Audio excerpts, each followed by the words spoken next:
इस देश में एक ऐसा वर्ग है जिसको पिछले 60 साल से कुछ लोगों ने पाला पोस कर बड़ा किया है। उनकी रोजी रोटी चली गई है। दिल्ली में तख्त बदलने से ऐसे लोगों के लिए कठिनाइयां पैदा हुई है, क्योंकि बिना काम किए शासन में बैठे हुए लोगों के आशीर्वाद से मौज करने का अवसर मिला था। अचानक ये कहां से आ गया, पचा नहीं पा रहे हैं। लेकिन भाइयों बहनों,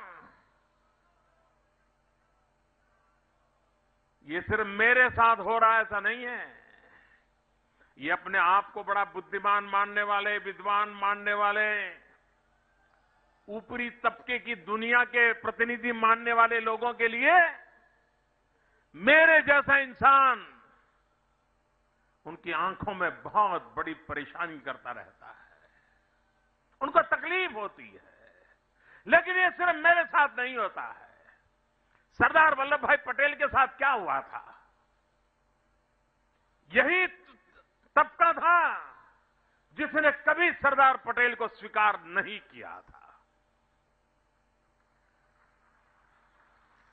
उनको कैसे नीचा दिखाना, उनके विषय में हल्की फुल्की बातें करना,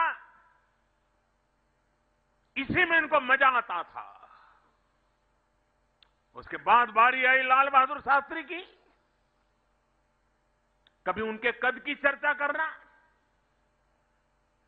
कभी उनके बोलचाल के ढंग की चर्चा करना। ये वही तबका है जिसको जब लाल बहादुर शास्त्री जिंदा थे उनके गले नहीं उतरते थे। फिर बारी मोरारजी भाई देसाई की आई। मोरारजी भाई की कोई,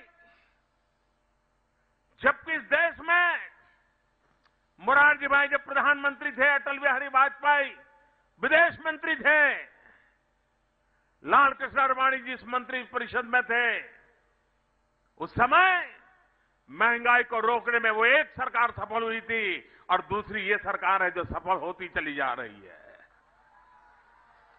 लेकिन मोरारजी भाई की एक ही पहचान बना दी गई थी, जब चाहो। ये अंग्रेजियत वाले लोग उनका एक ही परिचय करते थे, मैं बताना नहीं चाहता वो कौन सा परिचय करवाते थे।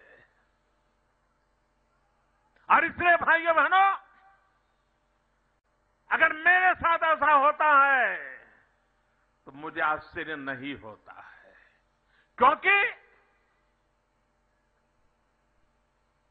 जिन लोगों की रोजी रोटी खा करके पले बड़े हैं, जिनके आश्रय पर चले हैं, वे ऐसी किसी शख्सियत को स्वीकार नहीं कर सकते हैं।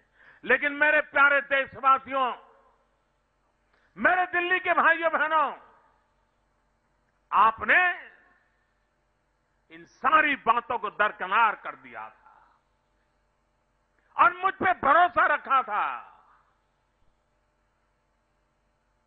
और मैं आज विश्वास से कहता हूं भाइयों बहनों,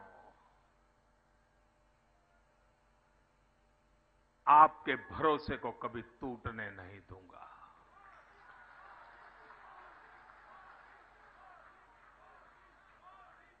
सार्वजनिक जीवन में, व्यक्तिगत जीवन में विश्वास, भरोसा ये सबसे बड़ी पूंजी होती है।